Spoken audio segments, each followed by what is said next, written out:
Hello there mga kagandang buhay. Welcome po kayo dito sa mag-green at malilim na lugar ng ating mga kalabaw.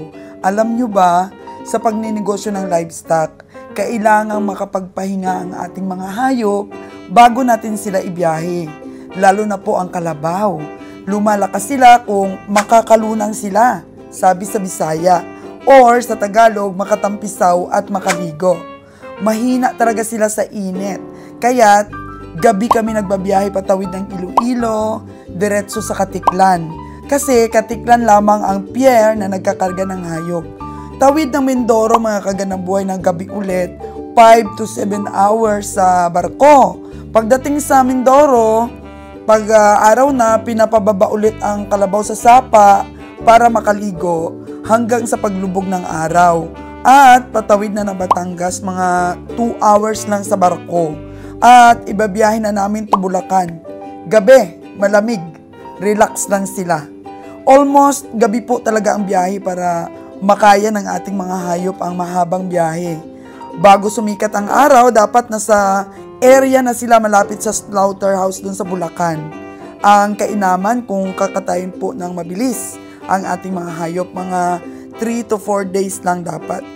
For my vlogs for today, tingnan nyo rin ang mga payak na buhay naming mga negosyante. Kung passion mo ang ginagawa mo, kahit ang hirap, kakayanin. Nai-enjoy mo bawat hibla ng oras. Para sa akin, bagong learnings ito, lalo't na ibabahagi ko po sa inyo. Hindi man perfect ang mga impormasyon namin, pero pwede nang maging reference ninyo ang aming mga karanasan. At gusto ko rin makapunta sa Katayan sa Bulacan. Sa negosyong ito, sumubok or sinubok ang aming mga kakayani kabiyahe. Very challenging po talaga ito para sa amin. Salamat sa inyong pagsubaybay mga kagandang buhay. Enjoy watching!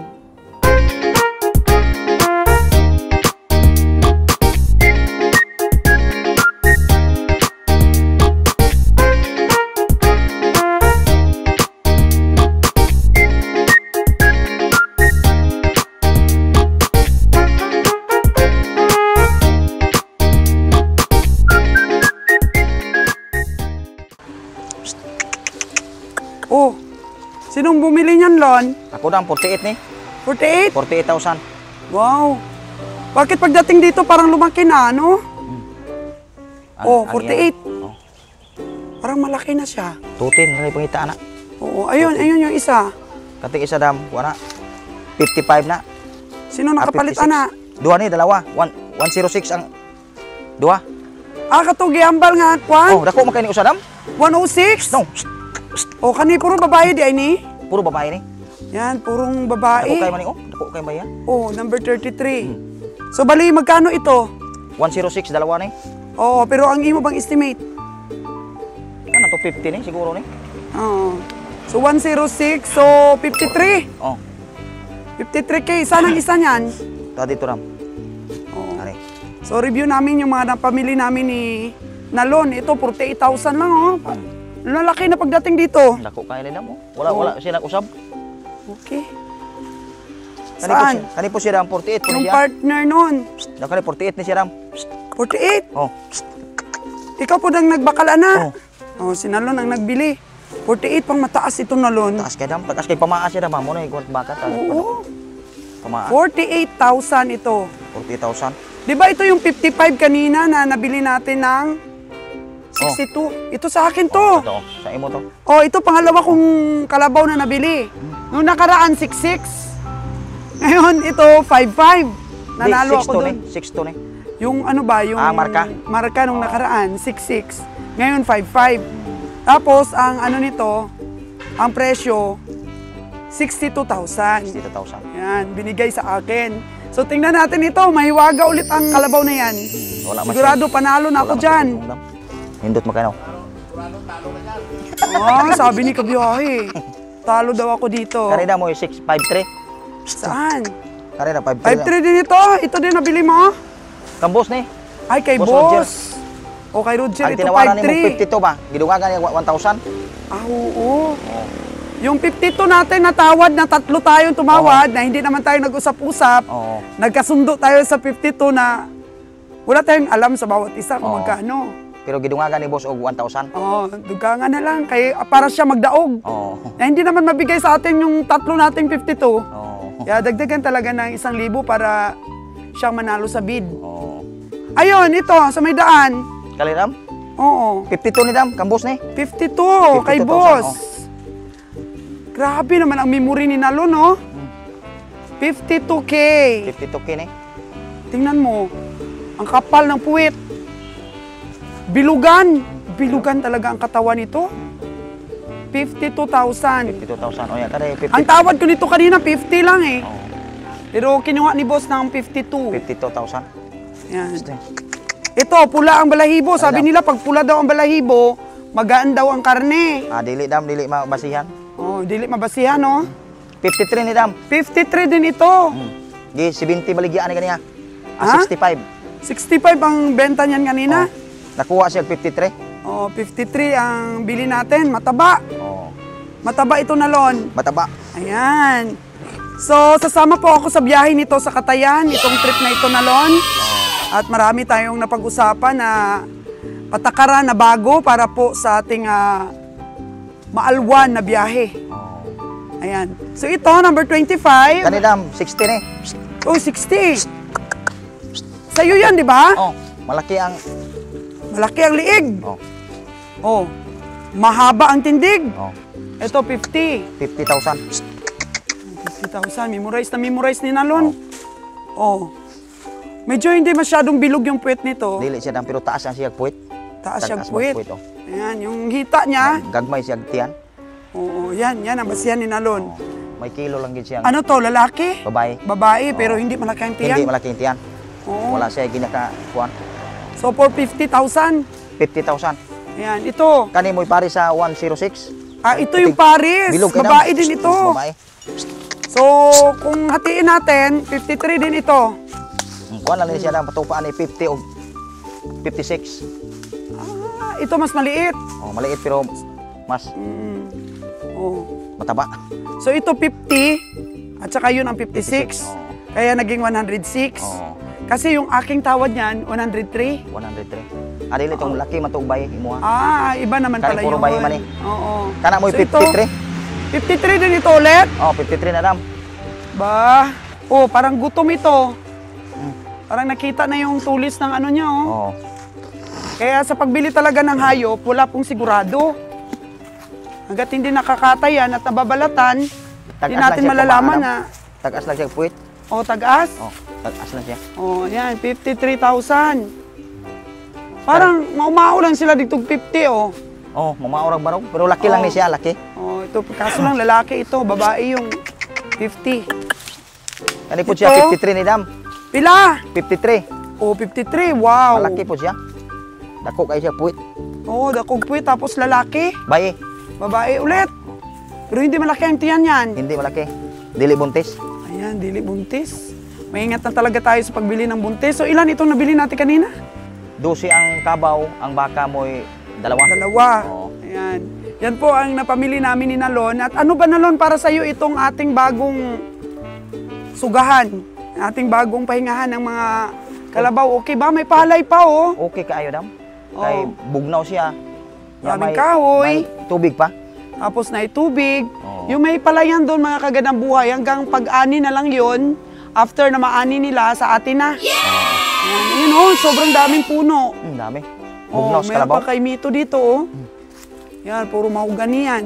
Mamaya-maya lang, pagkatapos nating magmerienda ng saging, gagawa na tayo ng turugban ng kalabaw o paliguan nila. Ay, problem lang. Ito gamay dito. Oo. Ito, nanunungay itong isa eh. Ayan, at inumpisahan na rin ni Kabeng Roger ang pagkain ng aming saging. Ito po kasi, nag-vlog ko na po ito dati. 25,000 per year po ito. Napakalapad po ng palayan. Tataniman natin ng napier. Tapos doon banda, oh, may mga kangkungan doon. Yun naman ang ating gawing pahingahan or paliguan ng ating mga kalabaw. So ayan, si Kabiyahe, kain na ng saging. Wow, ang sarap ng sausawan mo, Kabiyahe, ha? Yes, ang sarap talaga nito, mga kagandang buhay dyan. Masarap, oh. Nakailang saging ka na? Sarap. Wow! Ganun ba ang tamang pagkain ng saging na sinasawsaw sa ginamos? Maasim kasi masyado. Ah, maasim masyado. Wow! Sarap. Sarapan si Ka Roger.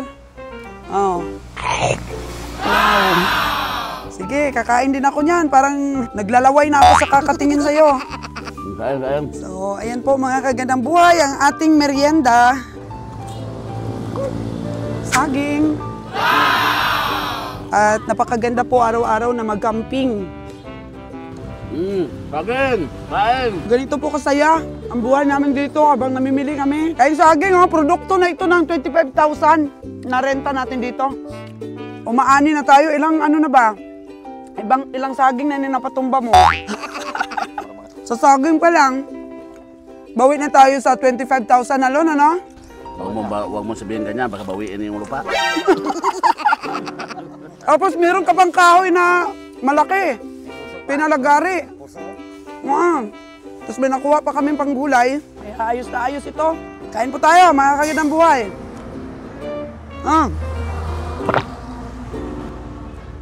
Masarap po dito sa probinsya. So, ayan po mga kagandang buhay. Kasama natin si Kabiyahe. Ano ba gagawin mo dyan, Kabiyahe? Gagawa tayo ng ng kalabaw. Mahirapan po tayo. Kung wala tayong patubganan, ito ang gagawin mo. Ako magtibag, ikaw taghakot. Kwadro-kwadro ko. Oh, ito na, kunin mo na. Ito. Mapapasubo ka ngayon, bro Nalon. At saka si Kas, oh. Ano ginagawa mo sa kangkong, Kas? Bigay sa kambing. Ay, oo, tama yan. Bigay natin sa kambing. Ito kasi Yan. mga kabiyahe ang ginagawa natin. Kailangan natin itong palaliman. Para dito na mamahinga ang ating mga kalabaw, mga kabiyahe dyan. O, kunin mo na to. Lagay mo doon. Barita-barita ito eh. Wow, Kabiyahe. Kung ang gagawa ka, kung marunong kang gumawa ng pispan, ito pong ginagawa. Yan. Naku, Nalon, mapapasubo ka ngayon. Pwede mang ako taga, ikaw taga, ano? Hanggang doon. Yan, palakihan natin dyan. Kaya dyan ang, hindi pa muna. Dahil, huli lang yan dyan. Kas, huli lang daw dyan. Hakot ka daw muna. Yan. Ayan. Ganito. Kailangan nakatagilid yung pala. Ganyan. Ba, nakatagilid Tapos, ang pala. Igalaw mong konti. Huwag masyadong, tapos, nakatagilid pa rin. Ba? Tapos, tadyakan ang tadyakan, mga kabiyahe natin dyan. Yan, pag bumao na yan, barita na yan, kunin mo na. Yan. Pasubo kayo ngayon. Kailangan yung pala natin sana, yung tempered, yung urig. Ito, 200 lang bili ko. Parang ayon, bumaon. Kapat urig, Kabiyahe.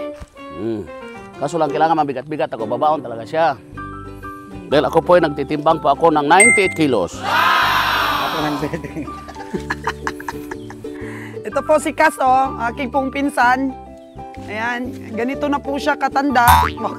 Ganito na kami katanda nung nagkakilala. So ngayon, kinuha namin siyang personal bodyguard at tagahukay ng turugban ng kalabaw. Bakit kailangan natin gumawa ng turugban ng kalabaw? Para mayroon tayong sarili. Iba yung mahirap na yung papunta na sa ilog. Dahil sa ilog po, mga kabiyahe natin dyan, kung minsan bumabaha dahil sa panahon natin ngayon, pag bigla-biglang ulan, minsan bumabaha, naano ng kalabaw natin, malumos yung kalabaw natin, malumos sa tubig. Kaya mahirapan tayo, mga kabiyahe natin dyan. Medyo malaki rin itong area na to, ha? Kaya gagawa tayo ng sarili nating huluman ng kalabaw. Ayan. Hanggang doon pa ba? Puro kangkong naman doon? Hindi na yan, hanggang dito lang. Dito lang. Yan, ganyan. Hanggang doon sa may pilapil? Hanggang yan, paikot, ganyan. Ikot. Okay. Kaya dito talaga unahin dapat. Yan.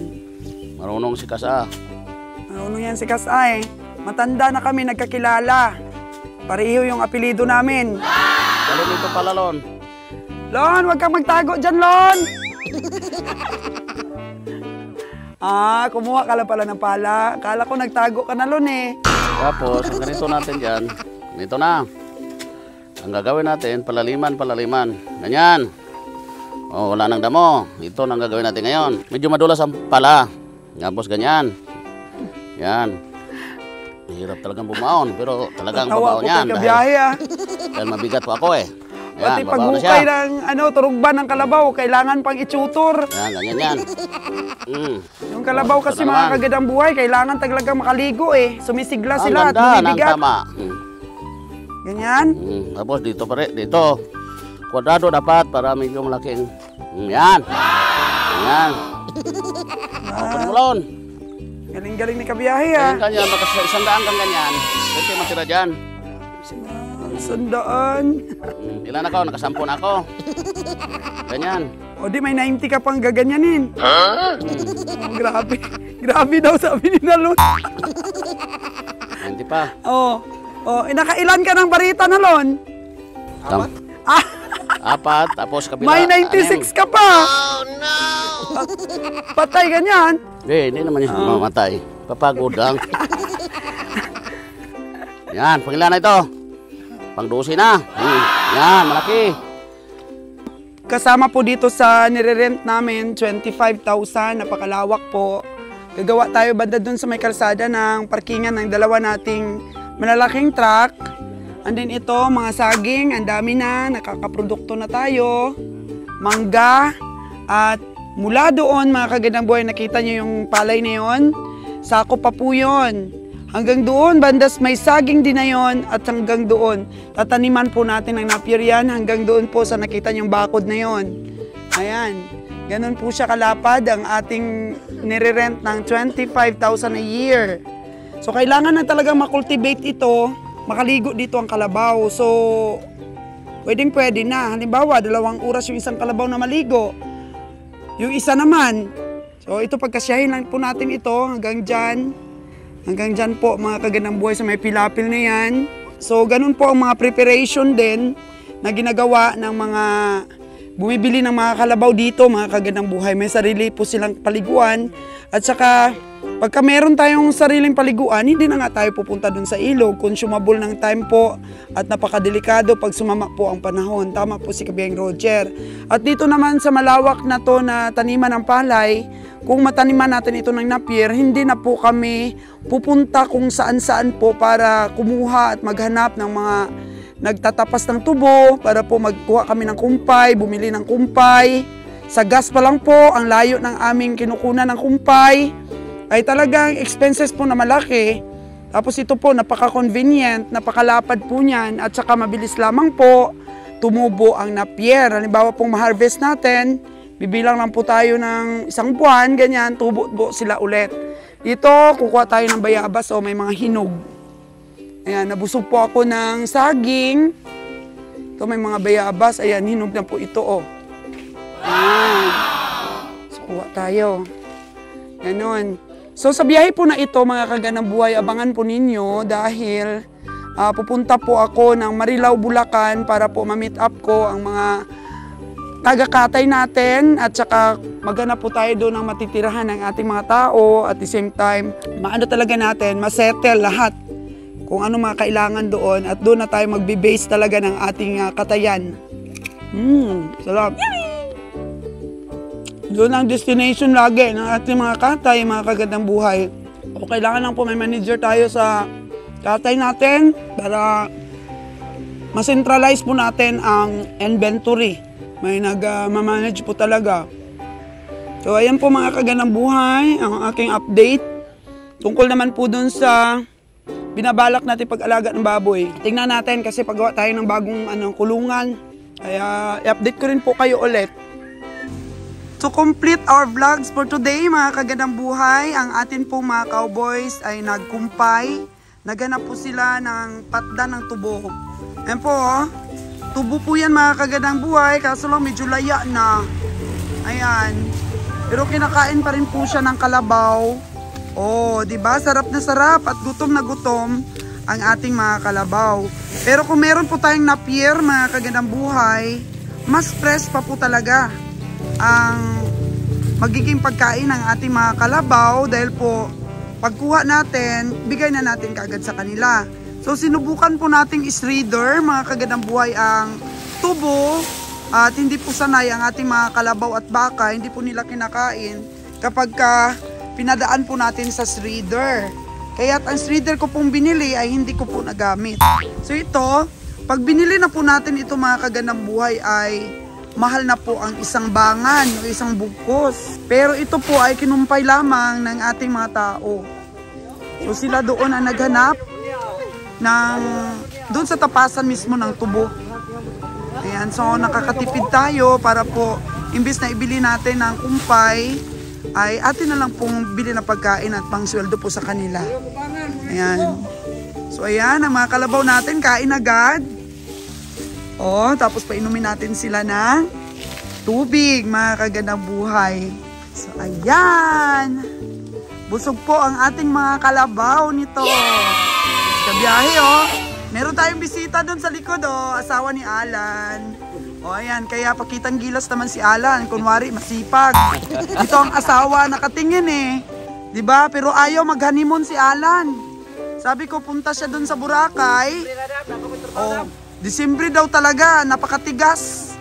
Ayaw talagang sabihin. O, December. O ano, December daw talaga siya. Pag-iipunan niya ng lakas. Next week ka. Mag-ano tayo doon, magliwaliw sa Boracay, mag-nightlife tayo. At saka mag-picture ka para mainggit si Alan. O, diba? Ang dami kayong mga Koreano doon, super gagwapo. Wow, makakita na ako ng Koreano niyan, madam. Oo, siyempre. Ayan po, nakatingkati po ating mga, mga cowboys. Ayan po yung merienda natin sa kanila, saging. Saging with ginamos. ginamos. Saging with ginamos. O, Cesar. O, Cesar, kain ng saging. O, pagod ba, Cesar? Pagod? Kailangan magpagod kayo para may pira. O. Pag walang pagod, walang pera. O. Si kabiyahing Roger nga kanina, nagpagod rin sa paghukay eh.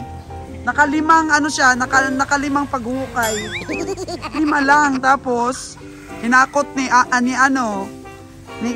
Cass at saka ni Nalon. Yan po, oh. Sanay na sanay po talagang kumain ng patdan ng tubo ang mga kalabaw po dito sa Negros. Mostly po yung kinakain nila yung may may tubig, matamis. Yung patdan talaga, oh. Yan, ito po yung binili ko na 62,000. Kasama po ako nitong pupunta sa Catayan by karga namin sila Wednesday at darating po siguro kami doon mga Friday na or Thursday sa Catayan, mga kagandang buhay, sa Marilao, Bulacan. So kita-kits po tayo doon, mga kagandang buhay. Ayan. So ayan na sila, kumain na. So complete na po ang ating vlogs for today. So magalyon na lang po ang dagdag natin. Ano nga araw magalyon? Bili tayo. Sa Martes, tapos pagka Merkules, karga na. Sino ba ikaw kasabay ko? Umalis? Ikaw ba yung kasamang kumboy? O si Cesar ang kumboy. At siguro si Rico. Ayan. So mag-iiwan talaga tayo ng cowboys doon. Pagka may apartment ako makuha doon sa kanila, meron akong maiiwan doong 2 cowboys. Tapos every change ng truck, sasama yung 2 cowboy pero umuwi. Yung 2 cowboy na naiwan, yun naman po ang pabalik. So may maiiwan at may babalik po ng mga cowboys. Ayan, mga kagandang buhay.